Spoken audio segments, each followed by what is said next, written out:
시청자 여러분, 안녕하십니까? 그리고 특히 2천여 분에 달하는 우파 시청자 여러분들에게 안내 말씀 드리고자 오랜만에 방송을 하게 되었습니다. 80고개를 몇 개월 앞둔 제가 시력 저하로 황반변성이라는 희귀한 안과 질환의 치료를 받은 지 1년, 이제 점점 시력이 떨어져서 자판기를 만질 수 없을 정도에 이르게 되었습니다. 그래서 지금 많은 애국 국민들이 3대에 걸친 좌파 정권을 척결했다고 새로운 보수 우파 정권인 윤석열 대통령이 국정을 맡았다고 모두들 환호하는 마당에 지금 우파 정권으로 바뀐 윤석열 정권과 대선에 경쟁을 치렀던 최종 네 번째 좌파 이재명이 지금 더불어민주당 대표가 되어서 세상을 떠들썩한 대장동 사건에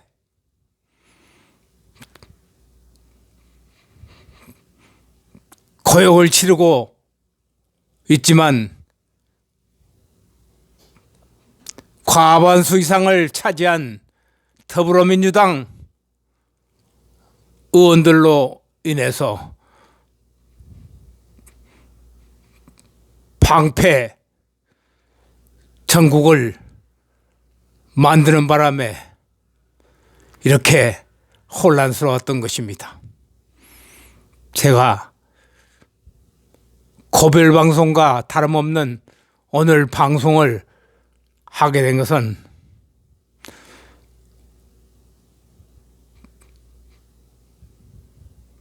이재명,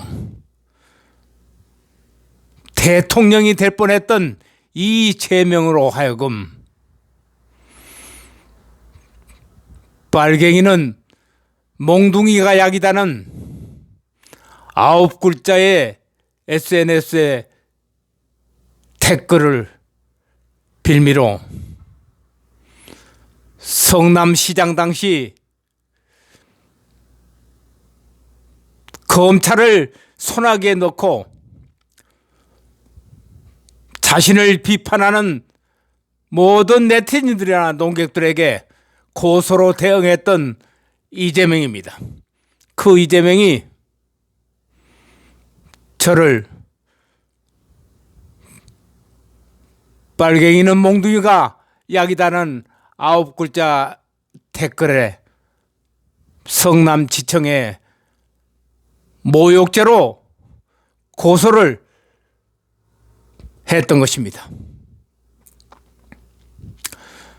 정식 재판을 청구했지만은 이재명이 장악했던 사법부 성남지청 검사에 의해서 기소유예라는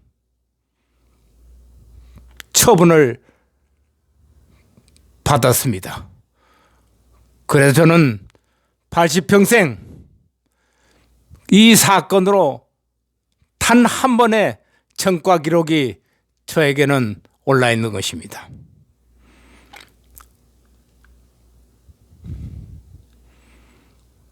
마지막 좌파 정권의 주자가 될 뻔했던, 정권을 걸머질 뻔했던 이재명에게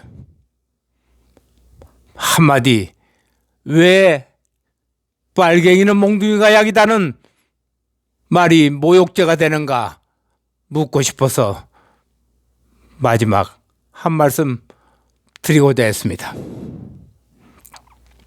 이 어원은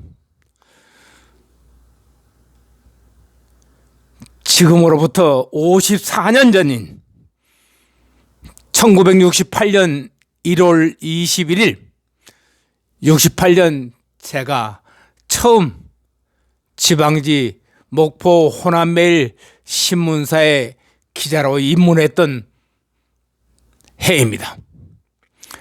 그때 68년 1월 21일 북한의 1.24군 부대원 31명이 청와대를 습격하기 위해서 침투한 사건이 바로 1.1 사태입니다. 그때 생포된 김희전은 기자회견에서 침투 목적이 무엇이라는 질문에 박정희 모가지를 따로와 수다였습니다. 아마 이 광경을 TV와 라디오로 보고 들은 국민들은 소스라치게 놀라지 않을 수 없었으며, 기자 초년생인 저도 그때부터 이어지는 북한의 갖가지 만행을 현장 취재하면서 가까이서 지켜보았던 것입니다.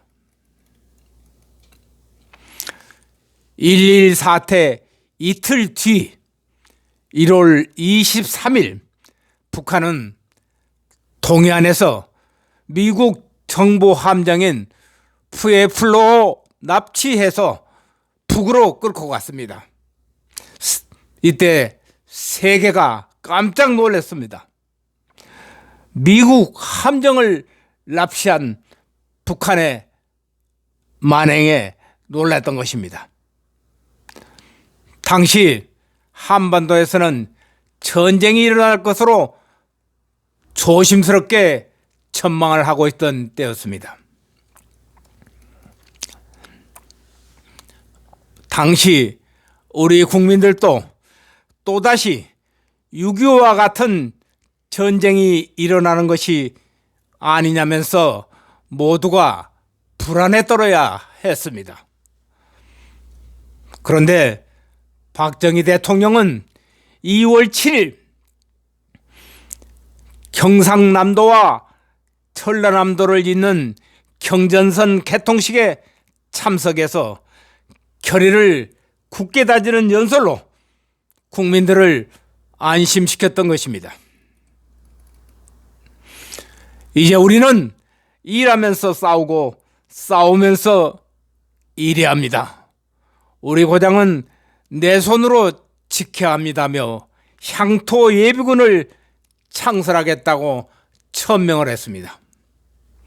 그래서 4월 1일 향토 예비군이 창설되고 같은 해 11월 울진 삼척 지역으로 침투한 120여 명의 무장공비 소탕작전에 큰 목을 해냈던 것입니다. 그 뒤로도 예비군은 공비들이 침투할 때마다 혁혁한 성과를 올렸던 것입니다. 다음에는 1976년 8월 18일에는 또 한 번 세계를 놀라게 하는 사건이 판문점에서 벌어졌습니다. 북한의 도끼 만행 사건이 발생한 것입니다. 판문점 공동경비구역 내에서 사주 경계를 방해하는 미루나무 가지치기를 하던 미군들에게 수십 명의 북한군들이 달려들어서 미군 장교 2명을 도끼로 무참히 살해한 사건입니다. 이는 명백한 정전협정 위반이고 천인공노할 만행이 아닐 수 없었던 것입니다. 꼭 6.25 동란 때 인민군들이 양민들을 살해하는 수법 그대로였습니다. 이 사건을 보고받은 박정희 대통령은 비서실에 즉각 집무실에 철무와 군화를 갖다 놓으라고 명했습니다. 그리고 다음날 제3사관학교 졸업식에서 미친 개에게는 몽둥이가 약이다라는 잊을 수 없는 연설을 했던 것입니다.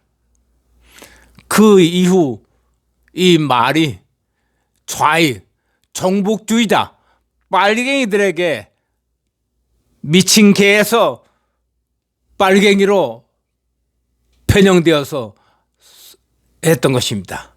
그래 제가 사드 배치를 반대했던 일개 지방자치단체인 경기도 성남시장이 미국을 방문해서 로스안젤스 교포들에게 사드 배치를 반대하는 강연을 했다는 소식을 듣고 그에게 할 말이 없어서 빨갱이는 몽둥이가 약이다는 SNS 댓글을 보냈던 것입니다. 그 댓글로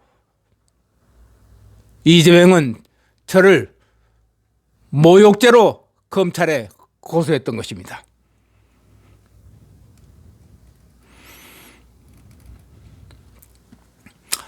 미국은 당시에 이 사건에 대해서 응징으로 미루나무 판문점 도끼 사건을 말합니다. 미군의 전력 자산을 총동원하여 사건의 발단이 된 미루나무를 공개리에 펴는 작전인 일명 폴버니언, 미국 동화 속에 나무꾼 이름을 쓴 게 폴버니언입니다. 작전을 펴기로 하고 박 대통령은 당시 스트레를 추한 미군 사령관에게 미루나무 절단 작전에 우리 군이 경호경비를 담당하겠다고 제안했던 것입니다. 스트레 사령관은 전쟁을 우려해서 비무장을 전제로 박 대통령의 제안을 받아들였던 것입니다. 당시 박 대통령은 국방부 장관을 통해서 제1공수여단 박이도 춘장에게 별도의 보복작전을 준비시켰던 것입니다. 64명의 엄선된 특전사 장병들은 분해를 한 M16 소총과 수리탄을 숨기고 카투샤 복장으로 위장하고 미군의 미루나무 절단 작업의 경호 업무에 투입되었던 것입니다. 나무 절단 작업이 끝날 무렵에 우리 특전사 장병들은 정광석화처럼 총을 조립한 후 군사 분계선을 넘어서 북한군 초소로 돌진해서 적 초소 4곳을 초토화시키고 유유히 복귀했던 것입니다. 북한군은 저항도 못하고 꼼짝없이 당하고 말았던 것입니다. 이때 우리 군의 행동을 저지하려던 미군 장교를 총으로 위협까지 하는 일도 벌어졌습니다. 미군은 이 사건을 문제 삼아 박해도 장군의 처벌을 요구했지만 박 대통령은 눈 하나 깜짝하지 않았던 것입니다.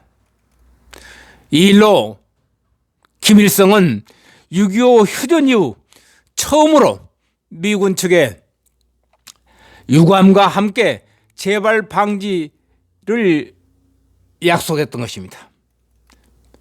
미친 개에게는 몽둥이가 약이라는 박 대통령의 명언이 증명되었던 것입니다. 그러면 문재인 정권의 경우를 보십시오. 문재인 정권 당시 북한이 개성공단 내에 남북 공동 연락사무소를 폭파해버린 사건이 있었던 것입니다. 당시 문 정권은 남북 정상회담 제안은 여전히 유효하다고 밝힌 지 1시간 뒤 북한이 개성공단 남북 공동연락사무소를 폭파를 강행했던 것입니다. 그리고 김여정의 담화를 시작으로 북한은 오늘까지도 연일 우리 대통령을 향해 입에 담지 못할 욕설을 퍼부으면서 다음 단계 도발을 예고하는 등 협박의 수위를 높여가고 있으며, 최근에 각종 미사일과 장사파를 200여 발 이상 27회에 걸쳐서 퍼날리고 있던 것입니다.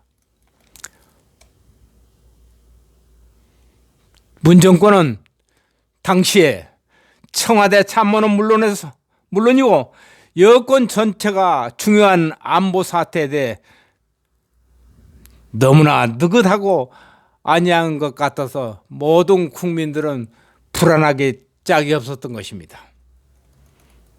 당시 문 정권은 국가안전보장회의 상임위를 2차례에 걸쳐서 소집을 하고 연락사무소 폭파에 대해 강력한 유감 표명과 상황을 계속 악화시킬 경우 강력히 대응할 것임을 엄중히 경고한다고 말로만 밝히고 안보회의에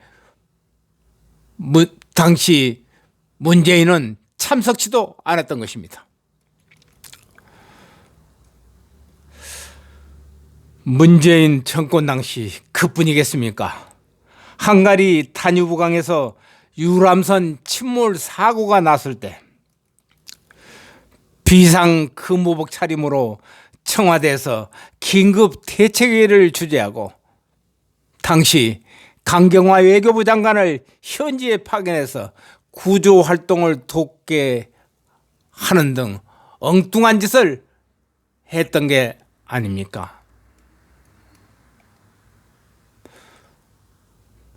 5년 전인 지난 2017년 12월 초에는 인천 영흥도 앞바다에서 발생한 낚싯배 사고자를 위해 청와대 회의 참석자들과 묵념의식을 가진 바 있었습니다. 그런데 어째서 국가안보와 직결되는 회의에는 참석조차 하지 않았습니까? 김여정이 무서워서입니까?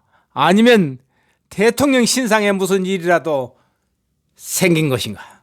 그것도 아니면 이번 사태를 별것이 아닌 것으로 판단한 것일까?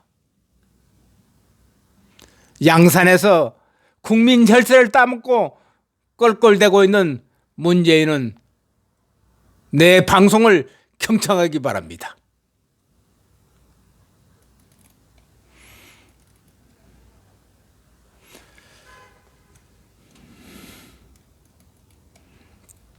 그리고 그뿐입니까? 문재인 정권, 박근혜 정권을 약탈하다시피 한 문재인 정권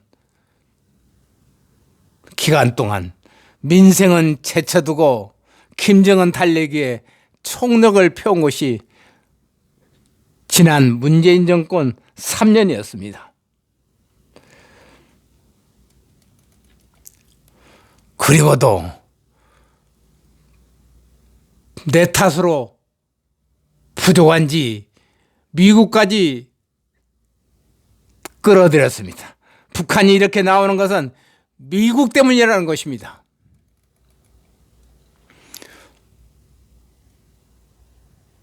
당시에도 여당 원내대표는 개성공단과 금강산 관광의 조속한 재개가 필요하니 미국은 한반도의 특성을 인정해달라고 미국에게 요구를 했습니다.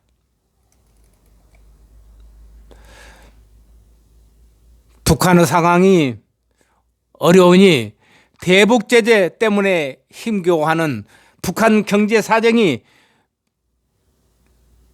미국 때문이라며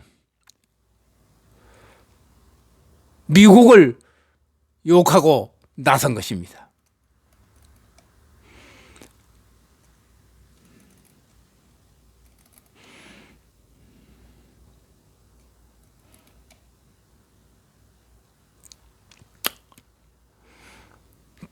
친북 행위는 채채두고라도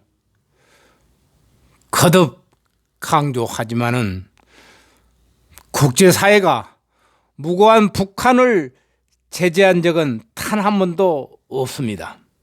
지금의 제재는 북한이 당시만 해도 핵실험을 6번이나 했고 전 세계를 타격할 수 있는 대륙간 탄도미사일을 개발했기 때문인 것입니다. 당시 개성공단 중단도 마찬가지입니다. 금강산 관광은 북한군에 의해서 우리 국민 파광자 씨가 피살된 사건으로 멈추고 말았습니다. 핵을 그대로 가지고 국제적으로 핵 보유국임을 인정받으면서 제재를 푸는 것이 북한의 목표인 것입니다. 그러나 핵을 포기하지 않고는 저들의 목표는 달성될 수 없습니다. 우리 정부는 지금까지 벌려온 가짜 평화 노름을 집어쳐야 했습니다. 따라서 대북 대응 기조를 전면 수정해야 합니다. 남북 문제는 대화로 푸는 게 최선이지만 군사적 도발에 대해서는 윤석열 정부는 박정희 대통령이 남긴 명언대로 미친 개에게는 몽둥이로 다스려야 할 것입니다. 이게 바로 확실한 응징이 필요하다는 뜻입니다. 보수파가 힘들게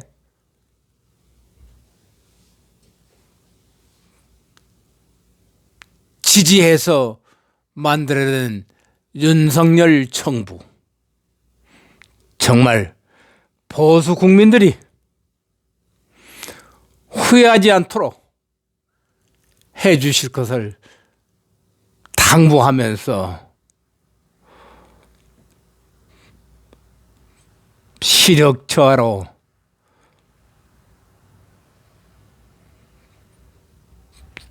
더 이상 글쓰기가 어려운 53년차 노 기자가 제2의 대한민국 건설에 윤석열 정부가 앞장서서 혁신해 줄 것을 간곡히 당부드리면서 김동문의 세상 바로잡기를 찾아주셨던 2천여 애독자 여러분들에게 저희 글쓰기가 거의 다다라옴을 양해해 주시기 바라며 저희 유튜브 방송에서 5.18 진실규명 문제 방송했던 필요한 방송들을 하나씩 공유해서 보관해 주시면 더 이상 바랄 것이 없겠습니다. 간의 건강과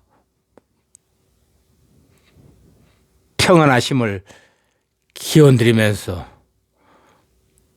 방송을 마치겠습니다. 대단히 감사합니다. 그리고 고맙습니다. 그리고 우파 국민 여러분 사랑합니다. 감사합니다.